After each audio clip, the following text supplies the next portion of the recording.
No. We'll do our we'll do the outro. All right, we are live. Oh man. Woo! What is going on? Ring Kings podcast is here. We just finished watching the Errol Spence and Bud Crawford fight. I can't even call that a fight. That was a clean ass whooping. That was not a fight. First of all, man, let's clap it up for Bud Crawford, man. Let's clap it up. I think Ferris is the only person up here that had Bud Crawford winning the fight. Yes. Mm-hmm. So salute to Bud, man. Look, he just completely outclassed Errol Spence. That's what happened there. Completely outclassed him. Yeah. That was one of his easiest fights. Yeah, we kind of talked about this on Tuesday with Inoue and Fulton, right? Where it was a huge fight and everybody kind of expected it to be a close fight, and it just wasn't. And when great fighters come out on that stage, they take their game to another level, and that's what happened tonight. I mean, Errol Spence, I gotta go back and watch his previous fights to see if he's ever actually blocked a punch, or if he was just Jake Paul all along. No, I mean, listen, I don't think that was his best night, obviously, right? I think that knockdown in the first round took him off his game because he'd never been knocked down before. Mm-hmm. And it was a balanced shot. He wasn't hurt off of that shot. And he came back in that second round, it was the third round, and he really went after Bud because he wanted to get back, right? But you're a professional fighter, man. You're a champion. You can't lose your composure. That was only the second round. You still have to fight your game plan, right? And Bud was just calm the whole time. And Bud got hit with a couple of hard shots, and he didn't get phased. He just, great defense, great counterpunching, precision, all that stuff. Everything that Errol Spence was supposed to be able to handle in return fire. He looked like an amateur out there, straight up. Mm-hmm. Mikey is hurting over there. Okay, well, Ferris. Well, you know what? Mikey collects his thoughts and feelings and his probably his check or money. It kind of like I didn't know what this fight's going to be, but then I started after the first couple rounds, I'm like, oh snap! It's feeding right into what Bud really likes to do because he loves the counter punch. He's one of the best counter punchers in the division in boxing. Period. He loves like they said on the broadcast, even though the announcer sucked. He said something very correctly where he said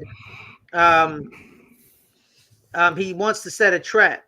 He wants you to come in, and he's feeding off of your momentum, your movement, and those guys are dangerous because really they don't really need to come in with a plan because the plan is to read you in the fight and then react.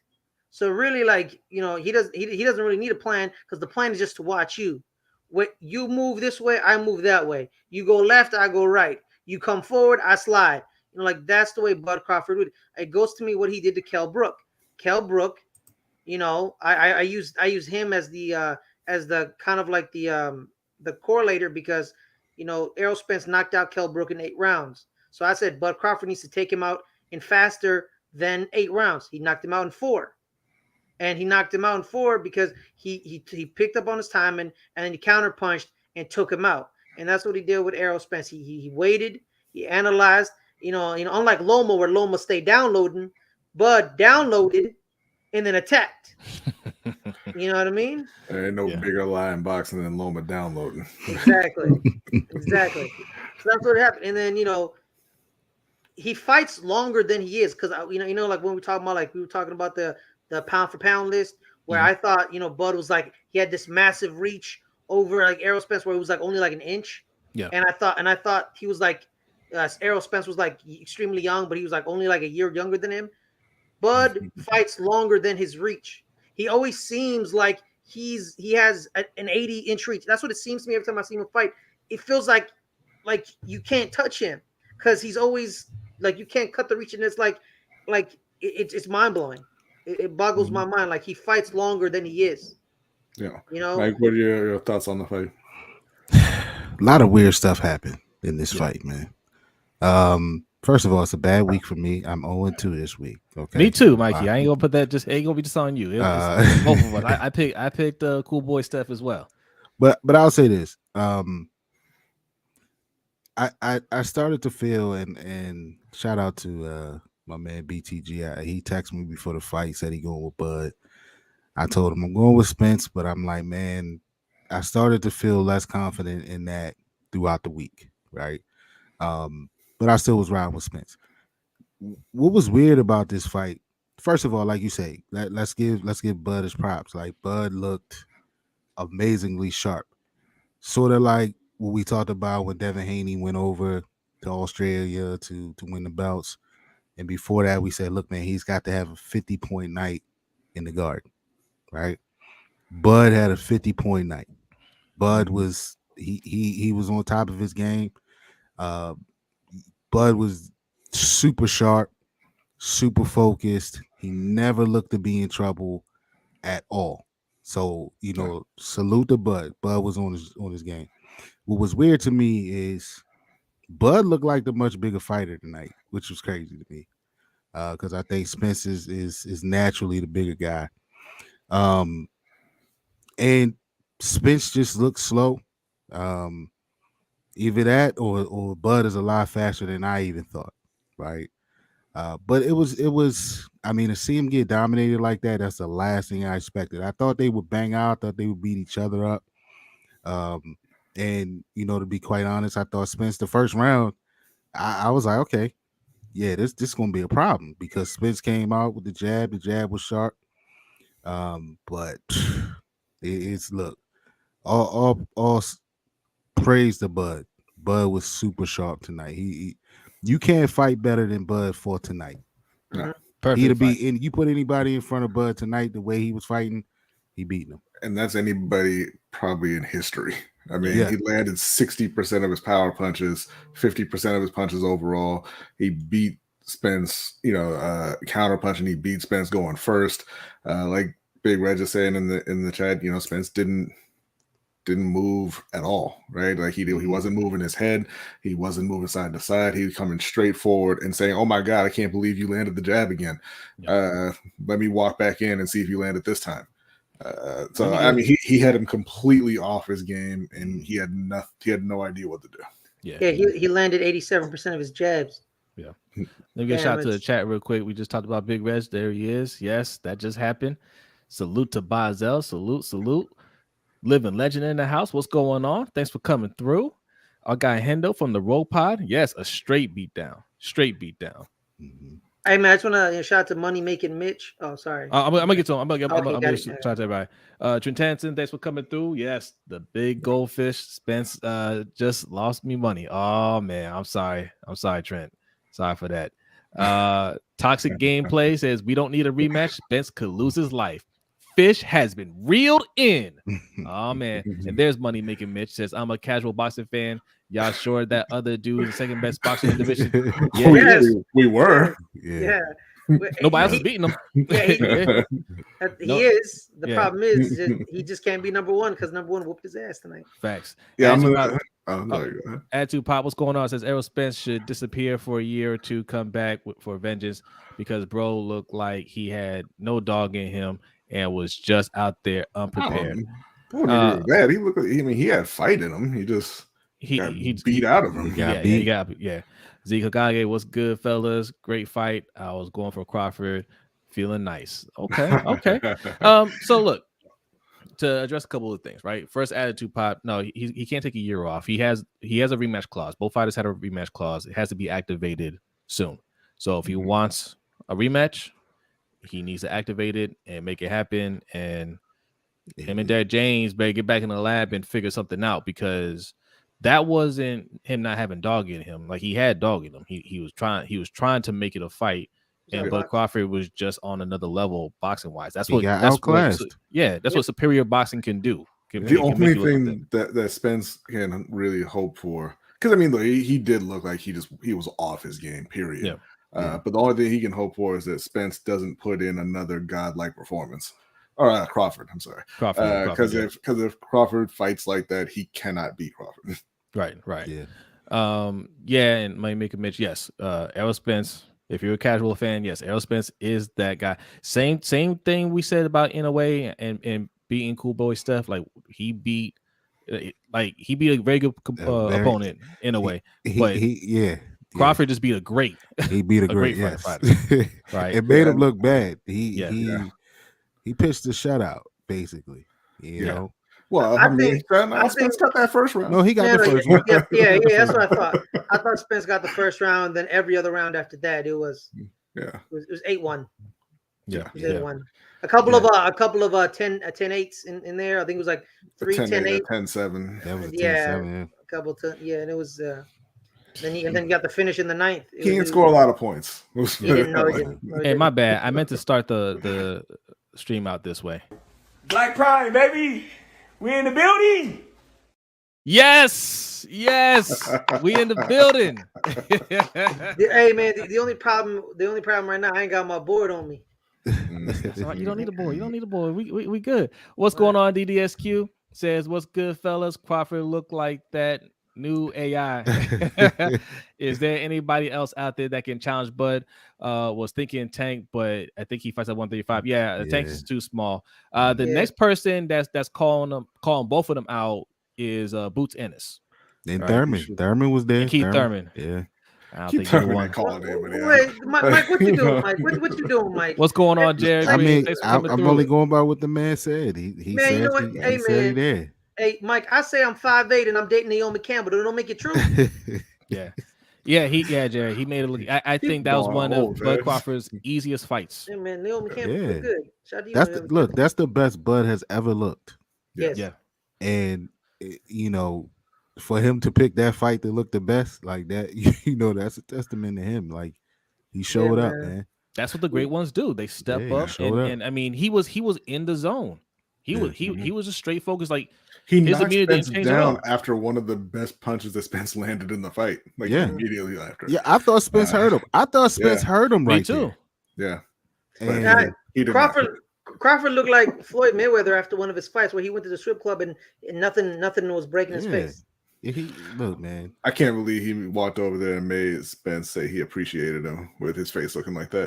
But I don't think that I'm giving away any spoilers here. We did say we're going to do our pound for pound list probably this weekend, maybe tomorrow. I don't think I'm spoiling anything by saying that Crawford and Inoue are 1 and 2. You know what's funny? Because we were just talking about Inoue, how he might be number 1 no matter what. Unless this fight ended like a lopsided victory, and that's exactly what happened. But Crawford's number 1. There's no question he's number 1. What's going on, Hector? Thanks for coming through over on Facebook. Salute to you. Says, I think Boots can give him a good fight. We'll see. We just watched the Boots fight, and he looked dominant. He's been dominant just about all his fights. Can I say something real quick? Yeah. Hey, man, shout out to Errol Spence, man. He fought with a lot of heart. Man, he just got outclassed tonight, man. I've always a big fan of him. He never ran from nobody. He was never a runner. He always took the challenge.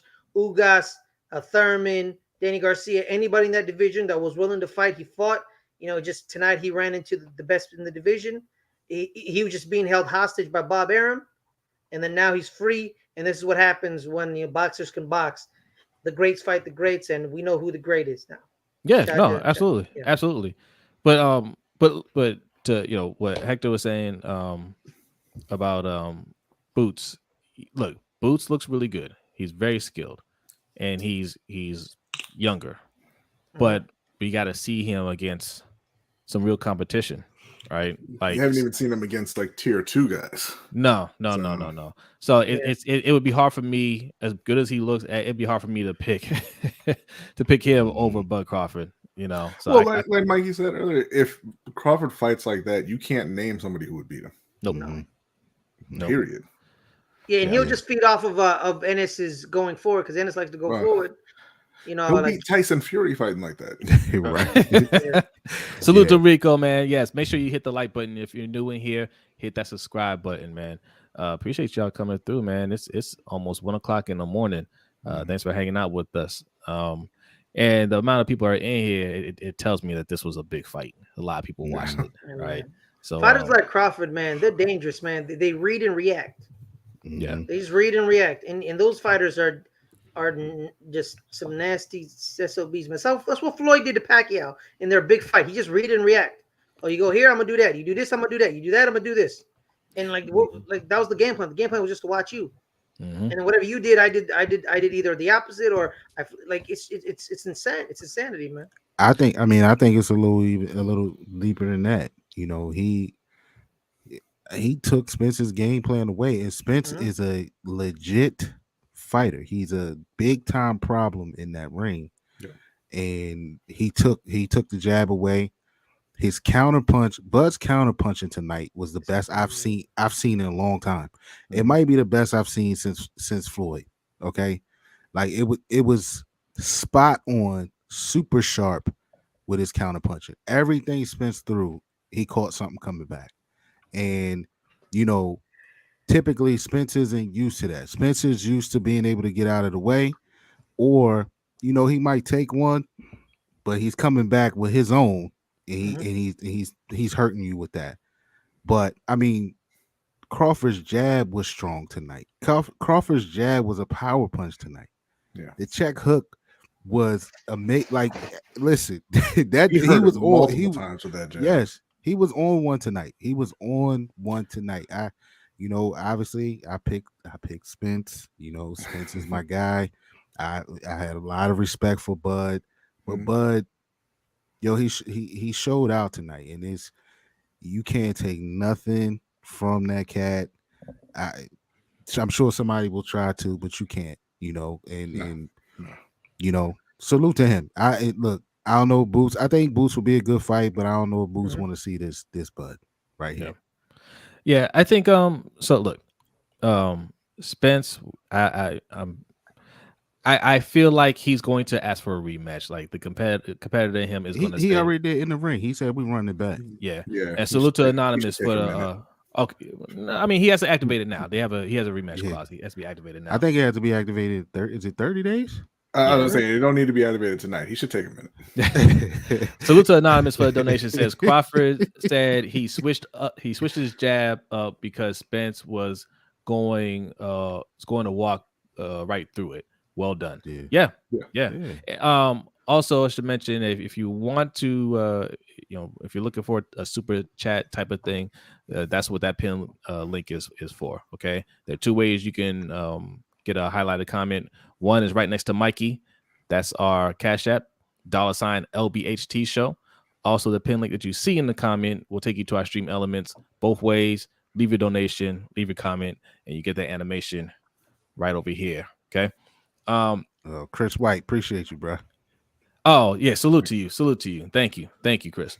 So, listen, Spence is going to, I believe he'll run it back. Now, him and Derek and Derek James, the things that I would take away to make it a more competitive fight, and listen, this is what great fighters do, right? Spence could come back in the next fight and make it a much more competitive fight, right? His footing. He has to work on that, because a lot of those you could attribute to balance, right? Especially the first one, the first knockdown, balance shot. Even when he got hit with the uppercut, he leaned in too much. Yeah, every one of them he leaned in. Even the final TKO, he's leaning in, and he's getting caught. He's sticking his chin out. But the uppercut that he got hit with that put him down, it was after a good hit, right? And Bud came back with the uppercut, and he just wasn't, his footing just wasn't great. Now, yes, he got hurt by it, but I think if he was better balanced, he wouldn't have went down. So that's one thing to work on. And the other thing is, man, like, don't force it, right? Take what your opponent is giving you. He's trying to force it into a fight, make it, an inside fight, and Crawford is too good for that. You have to adjust, right? You have to pick your spots when you're inside to unleash on him, but you're chasing him down. You're leaning forward. You're exposing yourself to try to make that happen. If you're gonna do that, you have to sell all out and make it ugly, make it a fight, right? And they have to come up with a completely different game plan. Bulk up something. I don't know. Which is what I thought he was really do. small. Yeah, he looked small tonight. Yeah. I thought he was gonna try and bully, but and he did at moments, like especially very early in the fight. He walked him down into the corner and just started throwing. And I mean, he was getting countered as well, but I mean, he was landing shots, and I thought that was kind of going to be his game plan, to make it a rougher fight and just kind of beat him up. But I mean, when the other dude is hitting you in the face with missiles with laser precision every time you try to throw something, you're probably not going to keep that up. Yeah. No question. I think that was. I just think that's what it was. I don't. To your point, Zay. I mean, Spence did look off to me tonight, but I contribute a lot of that just to Bud. I think typically that's his game plan, right? Yeah. But there was no adjusting because he didn't expect that. Nobody in the arena expected that. But not even Bud's people expected that. But I just think Bud was I can't say it enough. Bud was on one, and it just amazed me. Shout out to our buddy Jerome. Jerome was there live. He was texting me during the fight. And he's like, yo, Spence in person, he's looking slow. Like he's like his punches look to be in slow motion. B, you said during the chat that like it looks like he has nothing behind his punches. Yeah. So, that was just that was odd to me. But he's used to being a bully.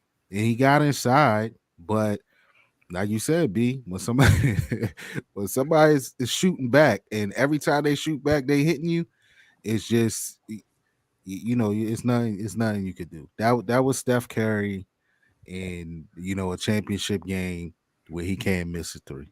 That's just what it was. When they said he landed 58-60% of his power punches, I'm like, yeah, he's having a Steph Curry night. Like he can't miss. He cannot miss. Let me read this comment. Salute to Kristen, Shugs girl. Hey, what's going on? Says, here's a little something for my coworker and how hard he works, talking about B, even after he's off the clock. If you need lay bets, let me know. I got all the main cards right. Oh, okay. Thank you very much. Much love, LBHT. Hashtag no work Friday. Okay, right. okay. And if you look every Friday, listen. For those of you who don't know, because this is our boxing channel. This is Ring Kings podcast. LBHT stands for Lunch Break Hot Take. That is our main channel where we talk football, basketball, UFC, and a little boxing as well. Okay, so go subscribe over there. Lunch Break Hot Take. We do a live stream every Wednesday night at 7:15 p.m. Eastern time. All right. So yes, look, Spence. He doesn't need to say anything. He doesn't need to make an excuse. Just says, hey, you know what? Good. That was a good strategy by him. I'll be ready next time, because he has that rematch clause. So if he feels like, nah, I know what he did. I know why I messed up. I need, I can fix that. No worries. Right. You can run it right back. And if he can run it back and win the next fight, man, that'd be great. That's great for both of them, right? Yeah. So, but look, tonight, undisputed welterweight champ, man, and there's absolutely nothing you could take from him, man. Like everybody that was out there screaming for Bud, man, I know they are ecstatic right now. They are ecstatic, and it should be. That's your guy. Yes, we are. Yeah. Yes, we are. But look. I'm not really talking about you, Fair. You're one of the more like level-headed types, you know what I'm saying? The Bud buddies. Yes, the Bud buddies or whatever. That sounds extremely horrifying. Yeah. Look. Oh, here we go. Look, Carlos M. Reyes says, we knew Bud was a better boxer, more technically sound, but man, it was so one-sided. Yeah, absolutely. Yeah. Absolutely. Spence said it when he went to the corner. Spence said, man, you made it look easy. Like, no excuses from Spence. A ton of respect between the two guys. And that's always good to see in boxing. And at the end of the day, right, all boxing fans, from whoever you aligned with, we should just be happy that we was able to see this fight finally. It seems to be a trend where you see the boxers taking control of their destiny and making these fights happen, right? You know, so that boxing in the end of the day won tonight because we got to see two of the best in the ring. Absolutely. We'll see. You know, Spence talking about hell yeah, we doing it again. He threw out December, so we'll see if it happens that soon. But see if his face is recovered by then. Yeah, it's he got some work to do. He got to get back in the lab and you know, we'll see what happens. And you know what did that to his face? I'm sorry. Go ahead, Ferris. Go ahead. No, I was just saying. I think one of the things that I think you underestimated the power coming from Bud Crawford. Because like we said earlier, he was like, when he hit him with the jab was doing damage. Like it broke his nose. He was bleeding. Not broke it. His nose was bleeding. Yeah. And then and he just thought like, oh, whatever. But then it accumulated. And he's like, oh my God, his power actually hurts. Unlike these other welterweights that I fought, this man actually has, you know, game-changing power, the great equalizer. And he was like, okay. And then he just took him so much energy to get back in the fight. In the last round, there was a point where Bud Crawford's like this, just standing there, and Spence is just like hitting him, and swinging. It's like, well, like, and it felt like you're being hit by a pillow. Like Crawford's like, what the hell is it? And then Crawford then takes him out in the ninth round. And I think, you know, it was kind of an overestimation or an underestimation on Spence's team's part, or Spence in the fight, where he's like, I can just walk this man down. And I think somebody in the chat said, who walks down a counterpuncher? They want you to walk them down. Walk me down. Yeah. But that's Spence's game. You're not going to change what you do. That's made you one of the best pound for pound fighters in the world, right? Yeah. But you can tweak. You can tweak though. Apparently not. Well, I think when he goes back and watches the tape, he can identify. This is what great fighters would do. And listen, like I said, they do the rematch. I ain't picking Spence. But I'm not picking Spence in this next fight, regardless. Well, listen. We've seen Spence look a lot better than this, obviously, right? But I think when he goes back and listens to tape, he'll identify some things that he can make adjustments on, and I think he will. And it'll look like a more competitive fight, I believe, the next time. I don't think he's gonna win, right? Because, but we didn't see Bud have to make any adjustments. That's the thing. Bud just went out there and fought a masterful fight. Now, I think in a rematch, Spence will do some things to make Bud adjust, and I think Bud's gonna adjust, right? And what will Spence be able to do? It looked like a gap that it would be impossible to close between the two of them. It looks like it was the same thing that we saw with Inoue and Fulton. Sure, you could have a rematch at some point, but it didn't look like you could bridge that gap between Fulton and Inoue, and it looks the same with Spence and Crawford after tonight. Yeah, I mean, I'm trying to think in history, like who's come back after a loss, like in like won their rematch at that level. Muhammad Ali. Yeah. Ali. It didn't look that one-sided though. It's a good point. You know, but they're also heavyweights, so like one punch like fixes, like ends at everything. That's what Frazier did. Frazier just took him out, and then the next two fights was Ali. And to be fair, when it is that one-sided, you don't usually get a rematch. So. Yeah, you don't get a rematch. Like it's over. But like, due to the fact nowadays contracts, you have to agree to the automatic rematch just to get the fight. Just like what Devin Haney did. Devin Haney beat the living snot out of George Kambosos. Everyone's like, the rematch is going to be just as bad. And guess what happened? The rematch was just as bad. But Haney had to do it because Kambosos activated it. So Haney was just like, I'm just going to kick your ass again. And that's what he did. He just kicked his ass again. And that's what's going to happen. Like either Spence adjusts, tweaks his style, and finds the way to make Crawford adjust, or Crawford beats his ass again. Yeah, it happened. Yeah, this is too good. He's too good. I don't think he get his ass beat again like that. I don't think it's gonna look like that, but I don't know if he can. He might not be able to. He might have found his match, but when they grade like that, they'll adjust. Yeah, I wanted to read this. I saw your comment, show. You said, "How do you guys feel about the scoring for the Coleman event?" Terrible. Isaac Cruz versus Cabrera. What's his name? What's his first name? Giovanni Cabrera. Isak Cruz dominated that fight. Cabrera, I don't know where he learned how to box like that, but he never kept his hands up. I don't know if he always fights that way, but I'm just sitting there looking at it. I'm like, okay, you have a good chin. We see that. But if you just put your hands up just an inch more, you don't have to take that punch, right? And he's like, nah, I'm cool. Don't worry about it. I'm cool, right? And I'm not even going to return. I'm just going to take the hit, right? But they called a split decision. I don't know what they saw out there that you could possibly give Cabrera the win. I mean, even the 115, 113 card, I was just like, what are you watching? It wasn't close. No. Cruz didn't look great, but the fight wasn't close. It was a sleeper of a fight.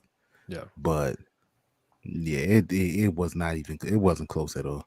Man, I just put that fight on just to get ready for the Spence fight. I didn't really watch it. It was on. It was on. Yeah, and that dude was undefeated. Like that dude was undefeated. Like he's his corner. What does undefeated mean, Mike? Nowadays? Well, I'm saying what does that mean? Look, so if you fighting with like he went in there with his hands to the side, like I would have thought somebody would have knocked his head off by now. Well, it was like if you see a fifth grader get really mad at a senior and they fight, and the senior's not really taking it seriously, and the fifth grader's swinging 2 feet above his head as best as he can, and he's landing, but it doesn't matter because he's a fifth grader. Yeah, that's kind of how it looked, but that's not how it should have been scored. And it wasn't even a punch. Like he was more like, I don't even know what you want to call it. It didn't even look like a legit like jab / punch. It was kind of like a slap kind of. Yeah, the stuff that I was watching is like at one point Isak Cruz is like this, and Cabrera was just like, yeah. I'm like, what the? And then I quickly disengaged. I quickly I started windmilling punches, and every single one of them landed because Cabrera didn't care. Yeah, and then I literally was like, you know what? I'm gonna go back to talking to this wacko customer because this is just nonsense. You just gonna talk about customers like that? Yep, absolutely. Okay. What's up, Jay? J6 says, will the maximal facial surgeon clear Spence for December after they fix his face though? He'll be fine. He got touched up. He got the swelling will go down. Yeah, he'll be ready to go. But listen, we're gonna find out what. Look, Spence is a great fighter. We'll find out how great he is and if he can make any adjustments for their rematch. The way the fight looked tonight, I just can't see it.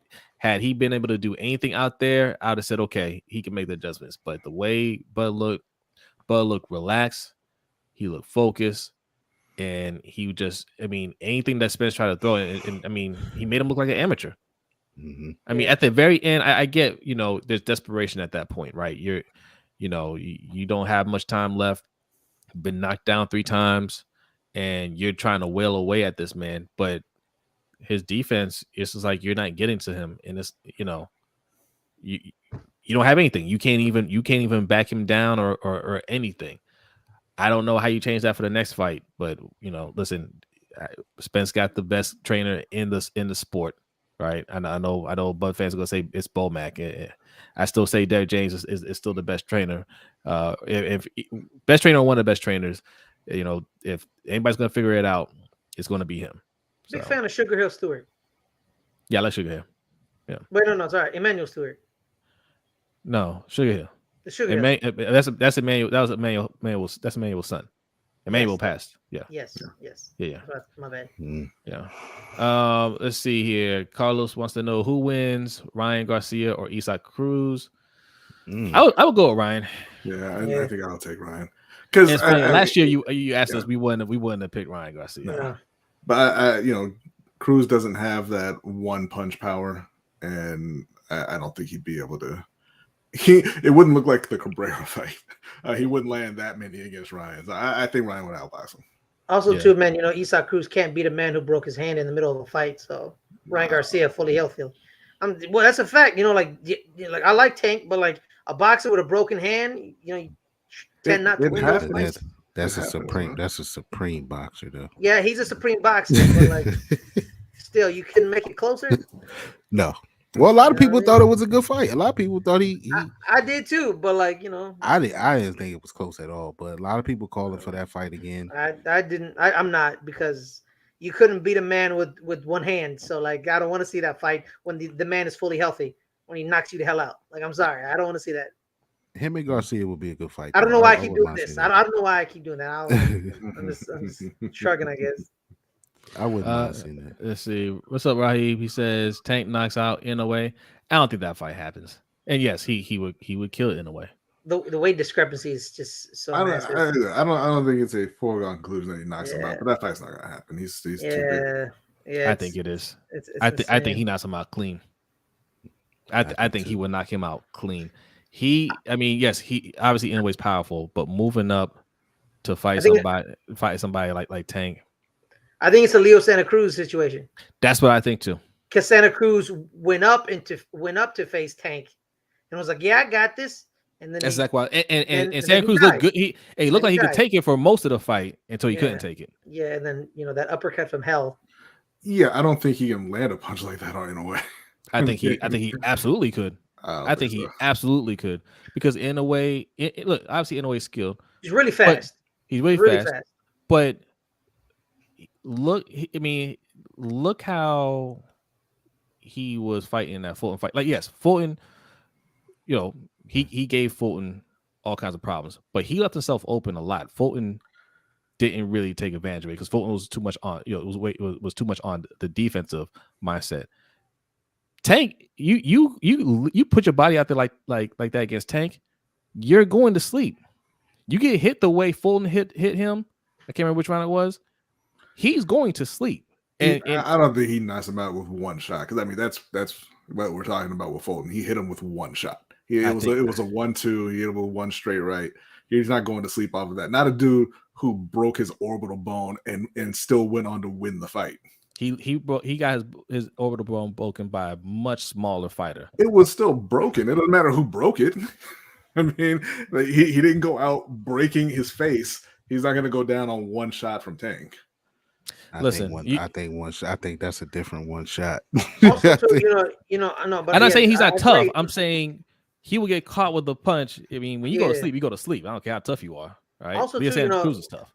The first Nonito Donaire fight, where it was like a slugfest, and Donaire at 35 years old drops him. Like, he drops Monster Inoue at like 118. So like going up to 135, facing a much bigger guy, Tank probably knocks him out. What do you do? One punch? Is it one punch? I don't know.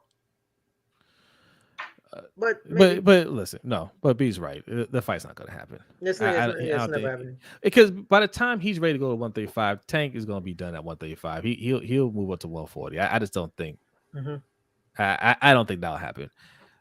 Speaking of Nonito, he fought tonight. He was fighting for some belts. Didn't go his way though. He started out pretty good, then ran out of steam at the end there. I forgot the guy's name that he was fighting. But Filipino? Santiago, yeah. He lost by Nonito. Yeah, he's Filipino. No, I'm talking about the guy he fought. Was he Filipino? I don't know. No, I don't think so. Okay, no, because him and another Filipino in that division were supposed to fight, and then that the guy called Nonito's wife a name, and then Nonito's like, "I will never make money with you." That was somebody else. Oh, okay, got it. All right, yeah, okay. Yeah. You will not disgrace her honor. We will not make money together. So so he lost that by a unanimous decision. 40 years old. I think he still wants to keep fighting. I don't know where he goes from here. He's still a decent fighter. I mean, it wasn't like a complete wash against Santiago. No. And the thing he just said, he enjoys fighting still. It's not like he thinks he's still on top of the world. It's what he likes to do.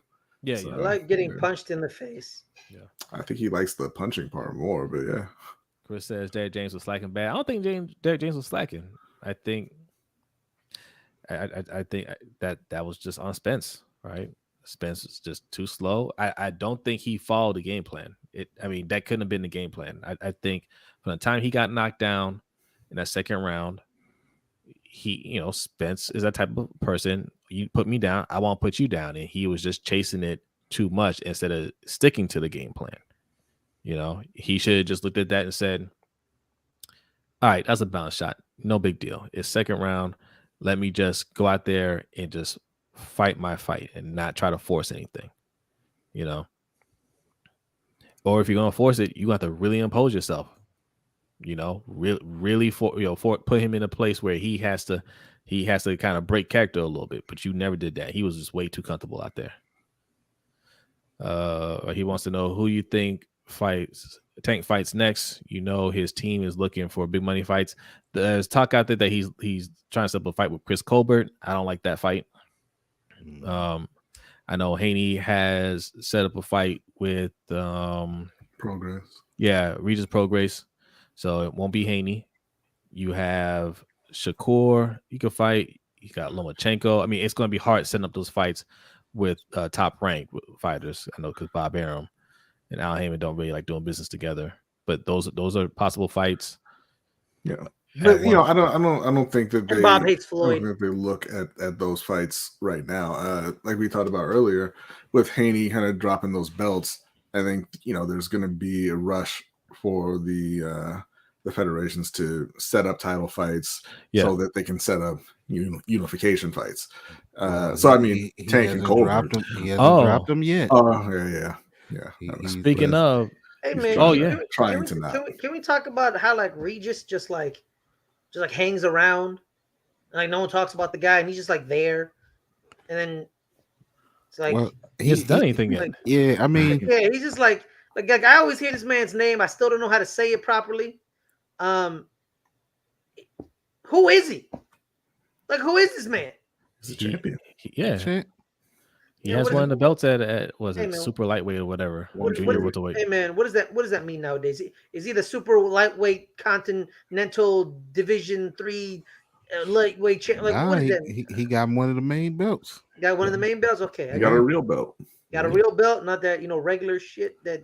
There's 4 main belts. He has one of them. Okay. Yeah. That's super lightweight, which is 140. What? 140. 140. So what the hell is Haney then? He just moved up to 140. Up to he's coming from lightweight, which is 135 to 140. He's being greedy. He's moving to 140 to try to get the belt, but he's petitioning the sanctioning bodies to let him hold the belts at 135. Yeah. Okay, and then Shakur fought at 130, which is okay. Got he it. did, but he's at 135 now. But now he's at 135. Yeah. All right, see, too many damn weight divisions. I'm sorry. There is, I get confused. All right, so shout out to Regis. Shout out to you, Regis. shout out to Kathy Lee as well. All right, listen. Hit that like button, and if you're new, hit that subscribe button. Even over on Facebook, we got a good steady amount of people over on Facebook as well. So hit that like over there as well. All right, and if mom make a little donation, okay, there are 2 ways you can do that. One right next to Mikey right there, $ LBHTShow. That is the Cash App. Also, the pin link that you see in the comments will take you to our Stream Elements page. Both ways, you can leave your donation, leave your comment, and you get a nice little animation right next to my face, and I'll read your comment on air. So look, man, once again, Bud Crawford completely dominated Errol Spence. I mean, and from early on, we could tell that wasn't going the distance, right? After that, which round was it where he got knocked down twice? That was pretty much seventh, I believe. Yeah. Even before that, it wasn't looking good because he was getting touched up, and we're just like, this ain't your night. What round was it when I texted you and told you to set up the stream? Because this is about this is about to be over. 6. Yeah. So I mean, listen, man, like we can speculate what happened with Spence, but we don't need to speculate too much. Spence says he's going to activate that rematch clause, so that's going down, and we'll see another entertaining fight. I mean, if nothing else, this was entertaining. and that was both fights this week. Huge fights. We thought they'd be more competitive. Neither one of them was competitive, but they were entertaining. Yeah, you're right about that. Rough week for my predictions. Yeah, don't listen to me. Don't listen to me. This I was 1-1 though. This is the beauty of boxing, and I want to say something else, right? I know boxing fans get passionate about the sport, Mm-hmm. and it tends to make a lot of people juvenile when talking about this. So, Bud Crawford fans versus Errol Spence fans, that's something that's been going on for years. And people get real childish when they call in the streams or leave comments and all that stuff, right? It's not just for them. Like, Deontay Wilder had that fan base too until, Tyson To Fury this day. to To this day. yeah, Sorry, my the bad. Tyson Fury kind of quieted that crowd a little bit, right? But I mean, listen, it's all fun. We all make our predictions and things like that, but we're not true experts. We're fans. Somebody left some comments on our last stream in a way, and I mentioned anyway moving up to 130, not 135. 130 I think will give them more problems, right? Because I think there's a couple fighters there that I think are pretty good. That's 8 pounds. Huh? That's 8 Yeah, pounds. it's 8 pounds, right? And when you move up in weight, your power doesn't always translate. Mm-hmm. I know people like to reference Manny Pacquiao, but Manny Pacquiao did that over a few years, not within the year or so, right? But that's the whole point. But there's some people that are making some comments that, oh well, you're not, you don't have any real facts or anything like that. I know he would dominate at 130. No, you're not saying any facts. You're just giving your opinion like everybody else, right? You think he still have his speed and power? I say he loses some of that, right? We don't know until he does it, right? Just like tonight, right? Most of us, except for Ferris, thought Spence was the dominant fighter. Repeat that. Okay. Sorry. What? something Ferris. But you don't know until they get in the ring. Yeah. That's why you make these fights. There's a lot of people. I didn't realize this until I actually started talking to people in real life. There are a lot of people that thought Ryan Garcia was just a better boxer than Tank, right? I remember, and it's younger people. I remember talking to this young guy at this bakery, and I was just like, yeah, Tank gonna clean him up. And he was like, what? He was like, nah, at the bakery? Huh? What you get at the bakery? It was a birthday cake for my son. Oh, nice. But the dude was just like, nah, man, Ryan got that. I'm like, you think Ryan Garcia's gonna win that? He's like, yeah. I'm like, all right, look, that's why we had the fights to see, who the better man is. And I'm glad the fight happened because it was looking like the fight was never going to happen after that whole Black Prime thing, man. Yes, I'm glad it came back to the table and made it happen. We can use the Canelo Alvarez example. What I like to use, where power and weight translation. He goes up to 175 at light heavyweight to fight Sergey Kovalev, the famous fight where they made them wait until after Nate Diaz's fight. So that famous fight, he fights Kovalev, and he's fighting Kovalev, he's boxing him, and then he knocks out Kovalev towards the end of the fight, and people be like, oh, Canelo can translate to 175. So then when Bivol shows up, a proper 175 boxer, unlike Kovalev, who had to drain himself because he didn't want to fight at heavyweight or cruiserweight. He was like, I ain't fighting those monsters. So then when he fought Bivol was like, what is this? What are you doing? Do you think that hurts? I don't know I don't know what you're doing right now. And then he beats Canelo Alvarez. Yeah, that's what people think everybody can be Roy Jones Jr. or Manny Pacquiao. No, those are anomalies. Well, even Roy Jones, he picked his opponent very, very carefully. Yeah, moving up to heavyweight. Exactly. I think Mr. Famously, I can't be touched. Then Antonio Tarver, bang, touch. He touched Johnson, and Glenn Johnson did. Yeah. Yes. Glenn Johnson. Even a successful fighter. I'm sorry, Mike, but even a successful fighters that when they move up, like Floyd Mayweather moved up, he didn't have the same knockout power when he was Pretty Boy Floyd, right? But he was skilled enough to win his fights, right? Hit and not get hit. He changed up his style a little bit, right? He wasn't looking for a knockout. He was just looking to win the fight. and Also obviously broke his hand. many times he broke his hand. Yeah. But if your game, and again, I'm not saying in a way can't change up his style. I mean, he looks great. He can move up and recognize, hey, these guys hit harder. I'm not going to be able to put them down like I used to and just outbox them. He could do that, but it's going to be more of a challenge for sure. Mm-hmm. That's all I'm saying with that. Yeah, and one of the more recent examples of that is just look at Teofimo, right?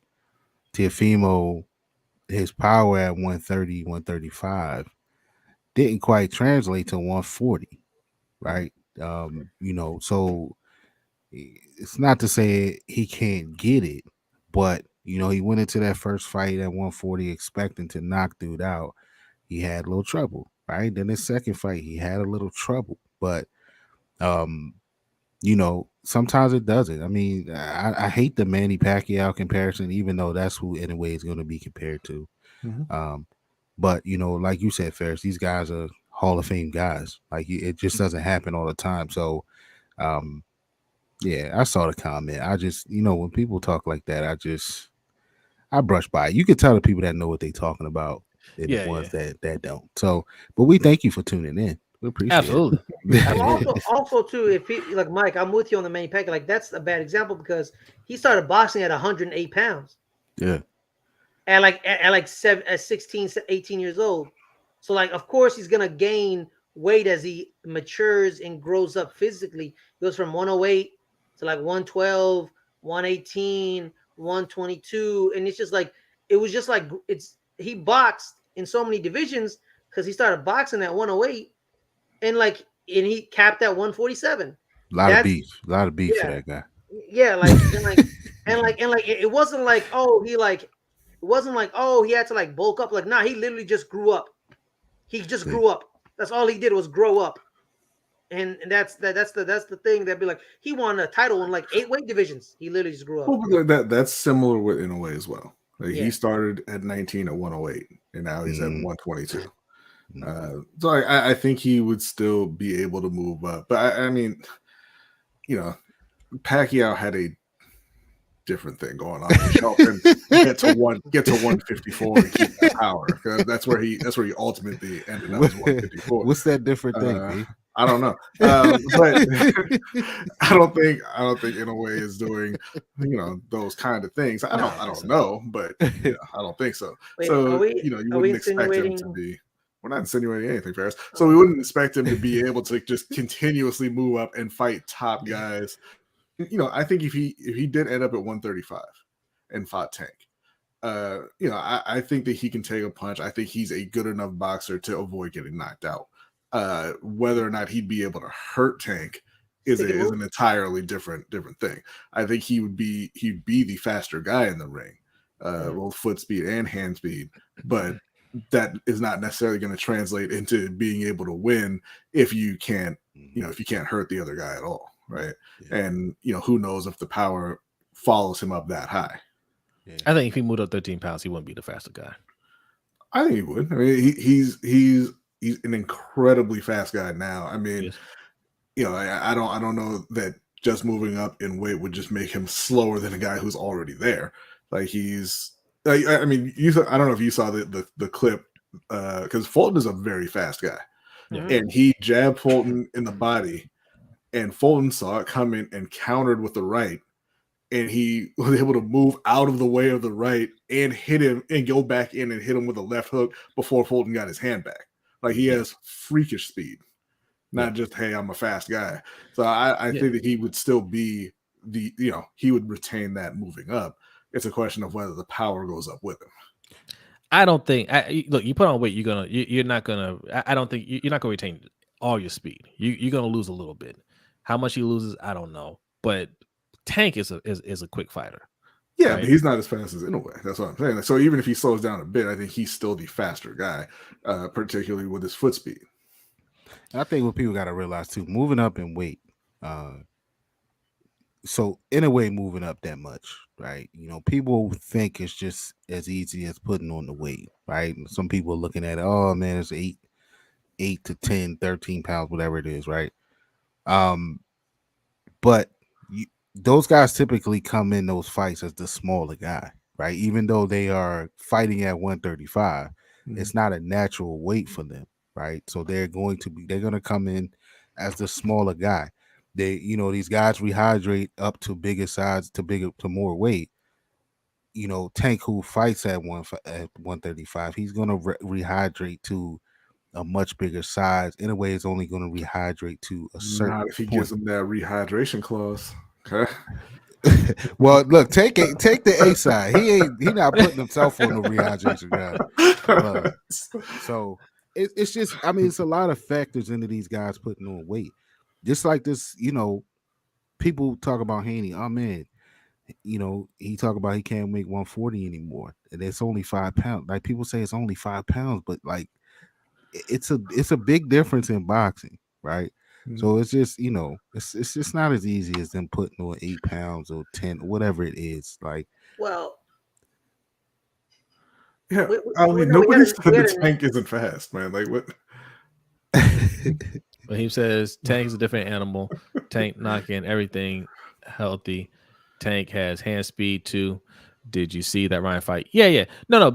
Like B's not saying Tank isn't fast, but he thinks if Inoue can push, if he can keep the same hand speed that he has now at 135, he would be the faster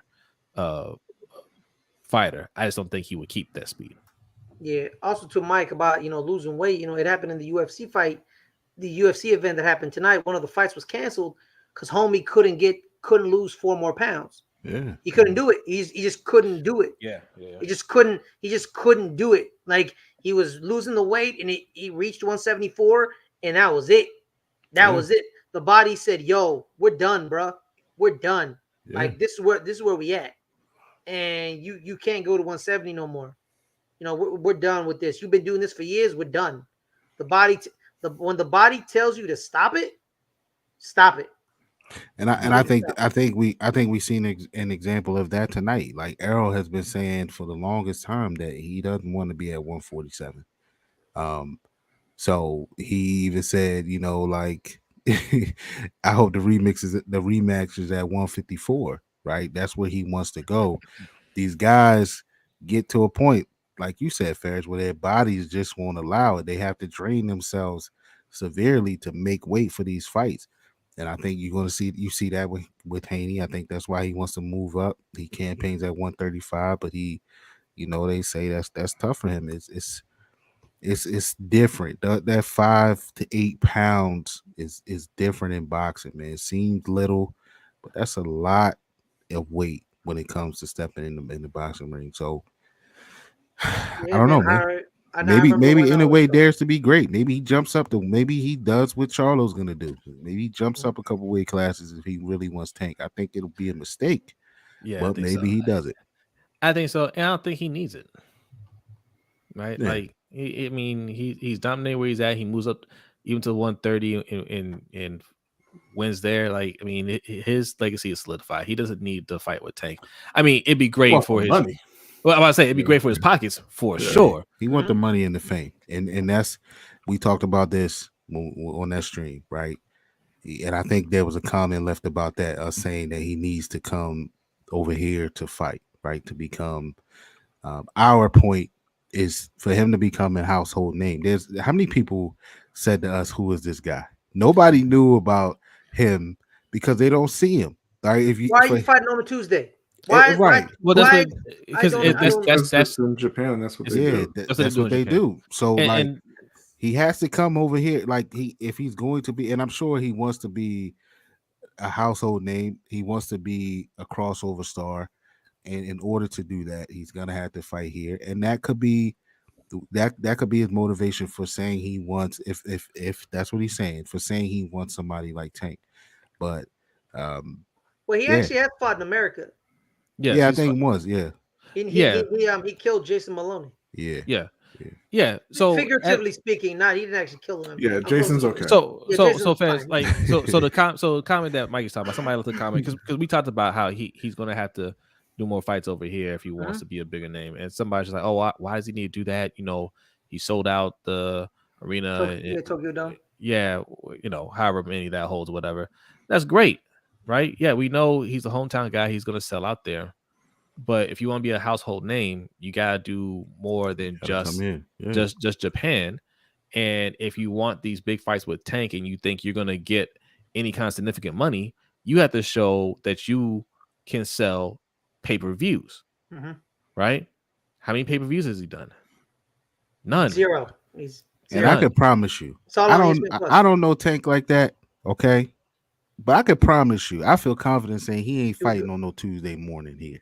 Ain't gonna happen. Well, and he doesn't need to. Right. Stephen Fulton needed to because Yeah. they're smaller guys. People don't know them, and Inoue is a more, arguably more established fighter. So he could say, "Hey, you got to come over here." I just googled it, and obviously you take this stuff with a grain of salt when you kind of Google these things for UFC or boxing. But it says it's estimated that Inoue will earn a fight purse worth $1.5 million for his victory over Fulton. I'm taking the Tank fight, whether I get knocked out or not. Well, also too, I think, and that's the answer. Raheem, hold on a second. I'm sorry. Raheem asked this question: do you think Tank will ever fight at the bank? That might be the Inoue fight. Tank is the bank. He's talking about M&T Bank Stadium. Yeah. Also too, like the comment he dropped is probably like he's saying like you people, you Westerners. Yeah. That's what it is. Yeah, but the thing is, here's this, man. Here's this. Why was Muhammad Ali the greatest, the most famous, greatest boxer of all time? Because he fought everywhere. He legitimately fought everywhere. You want to fight in the Philippines in 105-degree heat? I got you. You want me to fight in Africa outside? I got you. You want me to fight in Madison Square Gardens? Cool. You want me to fight in London? I'll do it. I'm gonna come to your house, whoop your ass, and then go home. I'm a travel. That's the thing. Some of these boxers, I'm like, even American boxers, not even just like Japanese boxers, Americans too. Same thing with the British people. They want to stay in the little cubby holes, and they want the crowd behind them because boxing is very tribalistic and it's like, yo, we support like the Puerto Ricans support the Puerto Ricans, the Cubans support the Cubans. You know what I mean? Like the Irish. Don't you? Oh, the Irish support. So like the Irish, they go to Irish people's fights. You know what I mean? It's like they want to be in this little secure, like, oh yeah, I got the crowd behind my side. Yeah. But great fighters are like, I don't care if the crowd's behind me. I'm behind me. I'm gonna come to your house, kick your ass, and go home. Yeah, but that's a very, very difficult thing to do, right? Like you saw it when Anthony Joshua made his debut at Madison Square Garden. It was a big deal. He was the top heavyweight out there. He was coming over to the U.S. for the first time, and he couldn't deal with it. Like obviously Ruiz won the fight, but it didn't look like Joshua lost to Ruiz. It looked like he lost to himself. Yeah, right. Like it wasn't going the way he thought it was going to go, and he just couldn't deal with it. And I hate to say it, but it kind of looked like he quit in that fight. Yeah, there was a report that he suffered a panic attack and got knocked out in training a couple of days before. I don't know if the report has never been confirmed.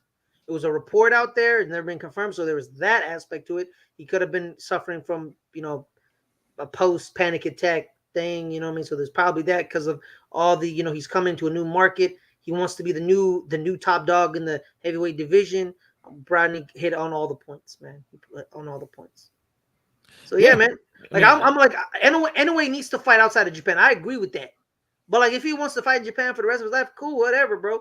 But like then don't like you need to go to hostile environments.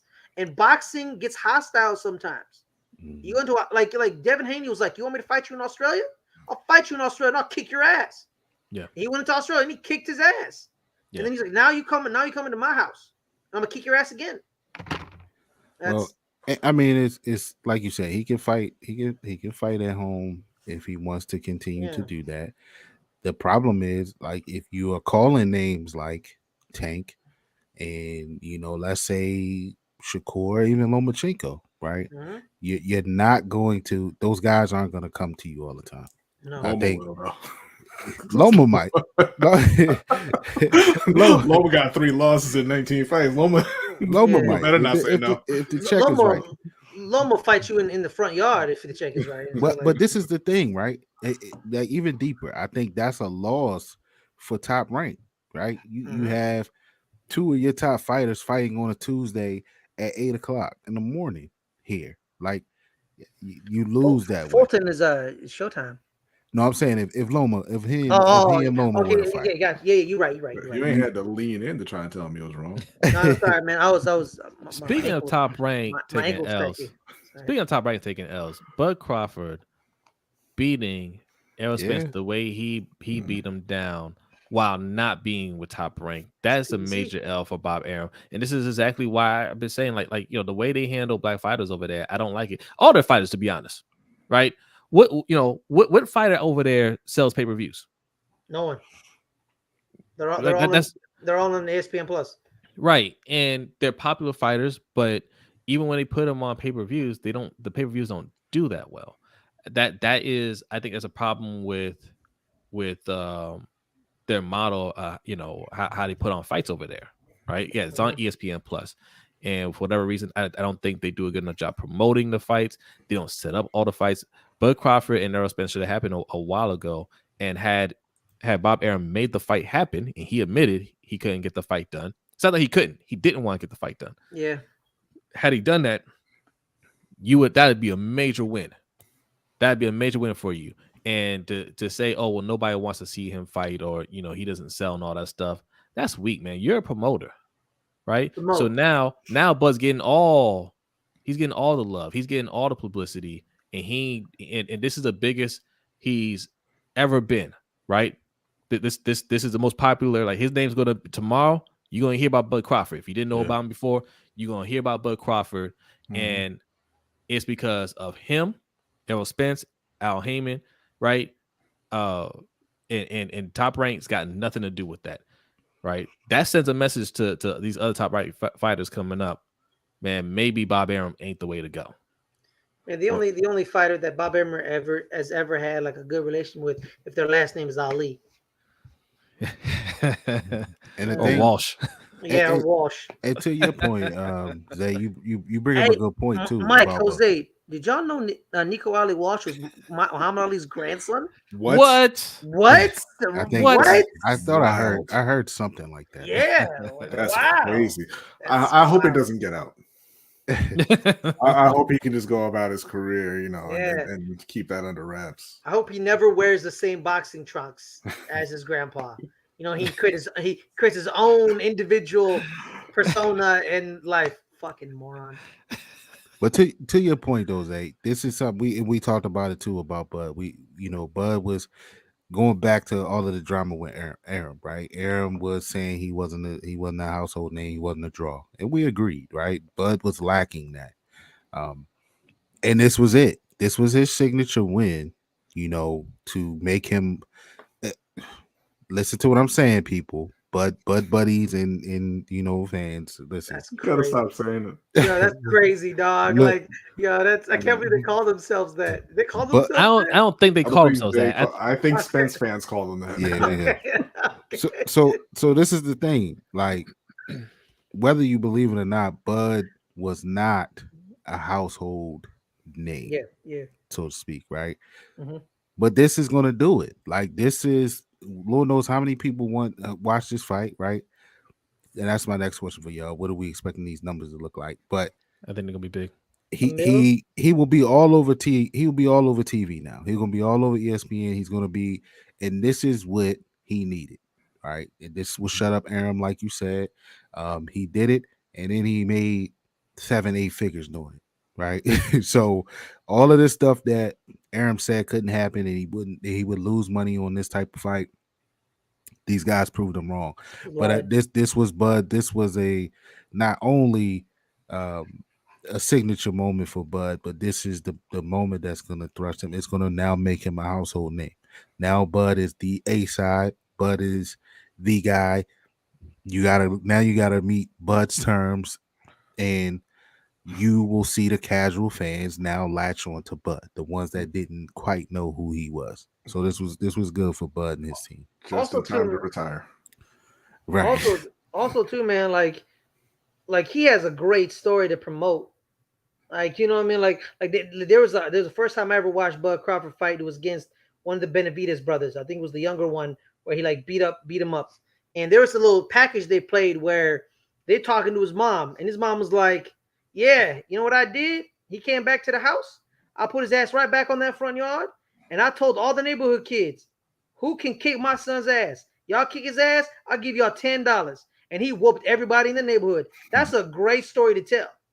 Like, you, your mom, your family, like, you can promote that. You can show, like, you know, a different side of, like, him not being a household name just proves that Bob Arum chooses not to do his job. Because That's all it is. yeah, it's because he's people forget, like, he's good at his job. Bob Arum is very good at this job. He just doesn't want to do it for certain people. Here's my thing. For certain, you know. Here's my thing. How is he not marketable? Because that's what they try to say. He's not marketable. Nobody wants to watch him fight. He's a boring fighter. He knocks people out. Yeah, right? Exactly. Spectacular fashion. Right. Phenomenal fashion. You know, okay, he's not a great public speaker, but Lomachenko doesn't speak English. Mm-hmm. I bet you he does. Yeah, I bet in a way doesn't speak. I mean, in public, he does. You know, they don't speak English. Like there's a little bit of Dana White going on with Bob Arum, and we knew this. This has always been Bob Arum's way. He doesn't really promote black fighters like that, right? You have to promote yourself, and yeah, even if there's a black fighter he likes that he'll offer, he'll throw money at you, but he's not really going to promote you. He did it, and this goes all the way back to Floyd Mayweather. Floyd Mayweather was on the top rank. He didn't want to give Floyd any of these big fights either.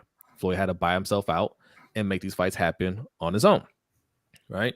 And this model happens to this day where, you know, I mean, Bud just showed it. Now it was looking shaky for a minute because we're like, well, damn, man, like the Spence fight, you're not making it happen. You're going to do this David Avanesian fight, and you know that went wood in the hood, right? Like 15,000 pay-per-views allegedly, right? Like it's like, damn, that's not a good look. It was a turd in the wind. But came back to the table, you know, made the fight happen. And Mike was going to ask, what do we think this fight is going to do? I think it's going to do really good.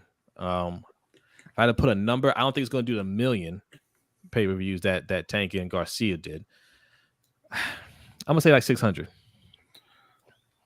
I'm gonna say it does over 1 million. I think that people have been really, really hyping this fight for a long time, and I think that message kind of gets through to more casual fans or people who wouldn't necessarily watch a fight of just how big an event this was. So I think it does go over the 1 million.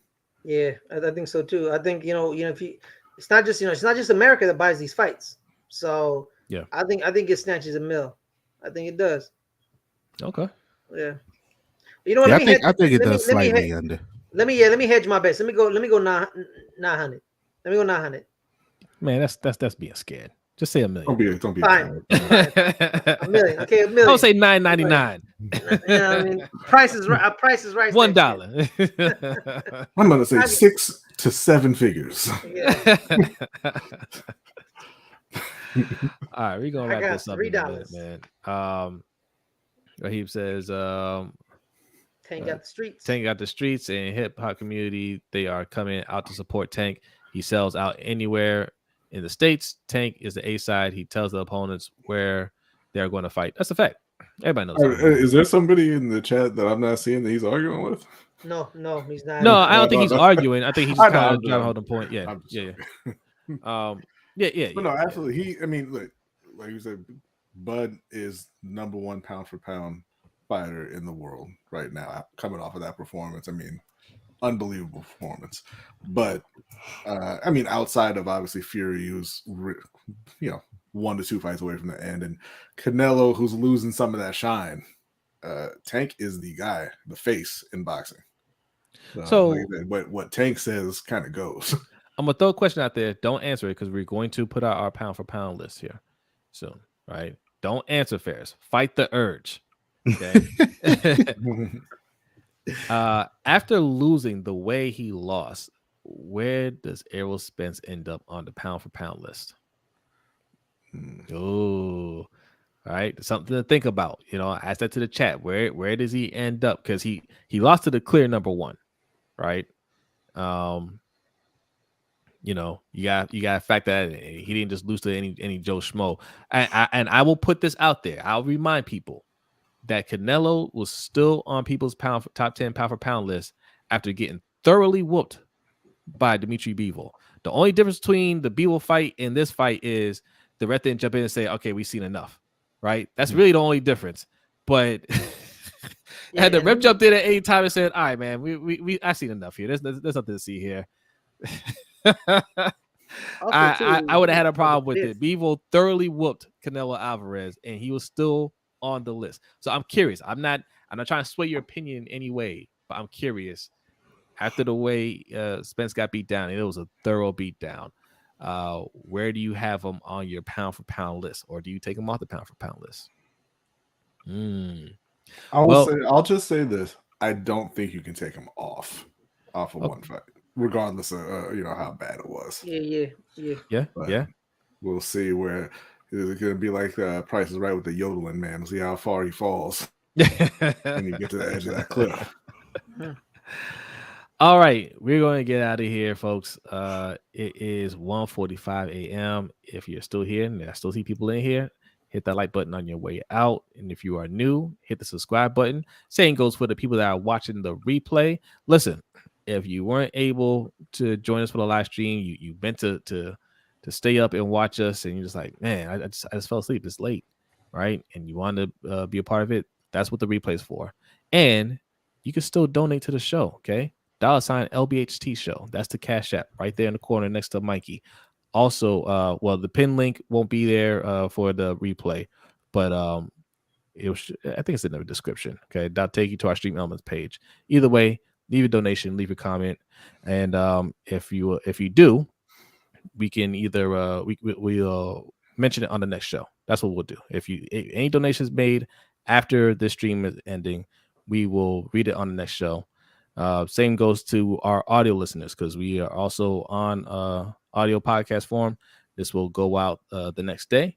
So if you're listening to this, thank you. Leave a 5-star review, okay, wherever you listen to podcast, or hit a like, all that good stuff. All right. All right. Listen, Ferris, you got any last words before we get out of here? Thank you so much for allowing me to be on. Hey, thanks for being on, Ferris. Appreciate you. Mikey, what you got? Good night of boxing, man.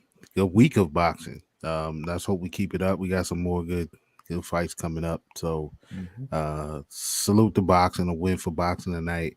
Not a win for my pockets. Yeah, I feel bad. I should have told y'all. I bet on Spence. We know I don't win bets. I should have let y'all know that before the fight. Or I should have bet on Crawford. So it's honestly. your fault. This is all it is. I haven't made a single bet yet. Sports betting has become legal in Maryland. I haven't. So you're saying there's a Brodny jinx? A little bit. Oh, damn. I don't ever root for me, please. I do every day, Ferris. Oh, now I know why my life sucks. Oh, thank you, Endo. So don't forget, it's draft day. Yes, we got a draft coming up. Oh my God. Yeah. See, we said talk to him. He would have got you straight. Okay. I had to go with my heart on this one, D-Weezy. I thought Spence was going to win. I thought Spence was going to win. I'll probably talk myself into Spence winning the next one. Shaking my head no, but I don't think it's going to be as one-sided in the rematch. But look, the good news is there's going to be a rematch, and we are going to see exactly what Spence is made of. All right, we'll see exactly what he can do, and I mean, damn, where do we go from there if Spence won the rematch? That's crazy. That's crazy to think about. All right, 1-on-1. Yeah. And we do a third one. we do a third one. Well, and Boots is waiting, right? There's a Boots following out there. Listen. We've been talking about the Bud fans. There is a Boots following out there that are rabid for that man. They yeah. The Boots following is gonna shift the discourse exclusively to Spence after tonight. Yeah. I'll tell you what. We call them the Boutoneers. Listen, Boots. Why does that sound derogatory? Boots? The boutonnieres. Boutonnieres. Boutonnieres? I don't know. But Jaron Boots Ennis, very good fight. If you haven't seen him fight, excellent fighter, flashy fighter, very skilled, entertaining. He only imparts to this version of Bud Crawford. He better host Bud Crawford gets old real quick. Bud Crawford's 35 years old. Mm-hmm. He looked like he was 25 tonight. Scary. And Boots got nothing for that guy. I can tell you that. It's like Bernard Hopkins all over again. Yeah. Bernard Hopkins made a bunch of 45-year-olds think they can beat up 25-year-olds. You out there fighting 25-year-olds, and then woke up on a Monday, be like, my back hurts. My back. My leg and my back. My back and my leg. Sorry. But congrats, man. Congrats to Bud Crawford, the undisputed welterweight champion. Well deserved. He made it look extremely easy. One of the easiest fights he's had in his career. I'm gonna just say it like that. And for Errol Spence, keep your head up. You have a rematch clause if you want it. And listen, man, he's a competitor. I know he's gonna do it. And we'll be watching it. I think that second fight that definitely do over $1 million. That definitely will do over $1 million. So we'll see. And what's the next big fight coming up? Is it Charlo versus Canelo? Jake Paul and Diaz. Yeah, Anthony Joshua's fighting. Beterbiev is fighting in August. But the next real big fight is Canelo and Charlo. I mean, don't disrespect fighting Abe Lincoln. Yeah, well, we'll see. But all right, that is it. Thank you very much for watching. Again, if you're new, subscribe. Follow us on Instagram, Twitter, and Facebook at Ring Kings Pod. Well, the Facebook is at LBHTShow. Instagram, TikTok, and Twitter at Ring Kings Pod. All right. And if you want to support the show a little bit further, patreon.com/LBHTShow. The LBHT stands for Lunch Break Hot Take. That is our main sports channel where we talk a little boxing on there as well, but mainly football, basketball, and then we throw some combat sports in there, UFC, boxing, and whatnot. All right. So go over there, subscribe. If you're not subscribed, we do a live show every Wednesday night at 7:15 p.m. Eastern time. But that is it for now. Be on the lookout for the latest pound for pound rankings. We do one every quarter. So this one, we're overdue for it. So that's going to be coming out soon. All right. Yes, D Weezy, thank you for reminding us what happens August 4th in Columbia, Maryland. The Roundup meet and greet is going down at Bus Boys and Poets. Get your tickets today. Okay. There's going to be food. Somebody asked today, why would I spend $50? That's the price for admission, $50. Why would I spend $50 and there's not going to be any food there or anything? Man, read the fine print. We're going to feed you. We're going to feed you well. Bus Boys and Poets has some really good food, and it's going to be on us. Food, drinks. You want an alcoholic drink? That's going to be available via Cash Bar. All right. We're giving away prizes. Okay. We're sending you home with a swag bag. It's going to be a lot of fun. There's going to be music there. All right. So listen, you can't spend, you can't have a good night out like that for less than $50 over here. Okay. Maybe in Omaha where Bud Crawford is going to go home and celebrate, it might be a little bit cheaper out there, but not on the East Coast. I can guarantee you that. But yes, come hang out, meet us. Everybody on screen here will be there. All right. You got Chris Just Joking from the Deep Cover Podcast. You got Coach Evans from Sip to Tally Films, and you got a guy Hendo who's in the chat. There he is from the Row Pod. We will all be in attendance. All right. So get your tickets. That link is in the description. Go ahead and click on it and get your tickets if you're in the area. Asian American advice is, why no defense? Are you talking about Spence? Well, Spence probably asking himself that right now too. Yeah. Also, too, what kind of person goes to events with no food? That person must have had a traumatic experience. I don't know. Or that either that or they're stupid. Wow. Yeah. All right. I'll go with traumatic experience with no food at an event. I'll go with that. All right. We will end it there. And once again, before we get out of here, salute to this man. Black Pride, baby. We in the building. We in the building. All right. Yes, indeed. B, are you ready? I'm ready. We are ready. Everybody, have a great night. Enjoy the rest of your weekend, and we will see you next time. Peace.